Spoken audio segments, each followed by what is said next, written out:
Hello guys, in this video I would like to get back to our discussion of Egypt and what different historians and philosophers had to say about it. It's pretty interesting stuff.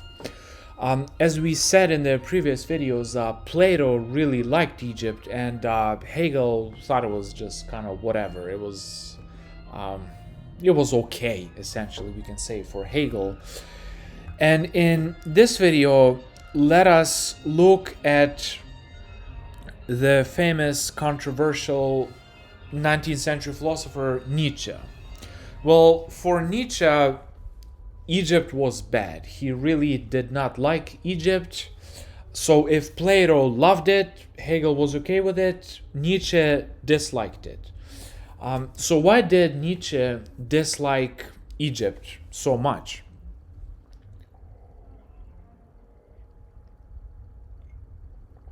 Well, for him, Nietzsche had this pretty dualistic worldview. For him, either you're sick or you're healthy. You're either embracing becoming or you're embracing being.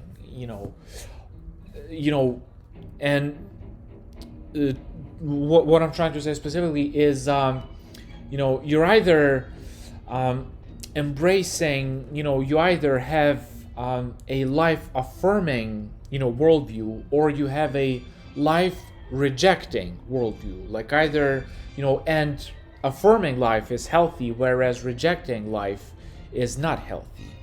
And, it's not just a, matter of literal health, I don't have a fever, I'm not coughing, I'm fine, I'm healthy. It's not just, it's more than that. It's a whole culture can be sick or healthy, not just an individual. And, whole schools of philosophy can be sick or healthy. Like for instance, Socrates and Plato, like they were examples of sick philosophy for Nietzsche. And, philosophers such as, let's say, Goethe, that is healthy philosophy for Nietzsche. Well, anyways, it's not really a video on Nietzsche, on his, kind of moral philosophy, but it's on Egypt specifically. So why did Nietzsche dislike Egypt as much as he did? Well, for him, Egypt was an example of a sick culture. Just as we said, there can be sick, unhealthy, people, there can also be sick, philosophical teachings, and there can be whole, sick cultures, historical formations which do not really embrace life like they should.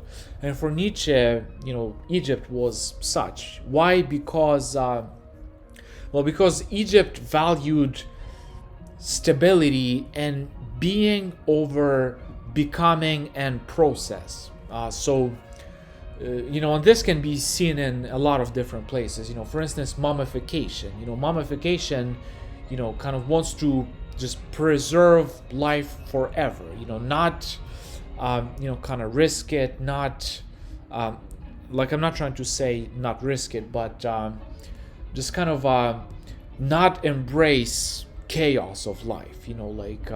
Egyptian art, like we said, the thing that Plato liked about it, that it's kind of not trying to be realistic. Well, for Nietzsche, that's not the way he looks at it. For him, Egyptian art was just not embracing becoming. It's trying to impose this kind of artificial way upon life, and Nietzsche did not like it. For him, Egypt was kind of just not a healthy culture. And you might say, well, if that's not a healthy culture, what is? Well, for Nietzsche, an example of a healthy culture which embraces life and embraces becoming is Athens. Athens, especially the time of Pericles, the golden age.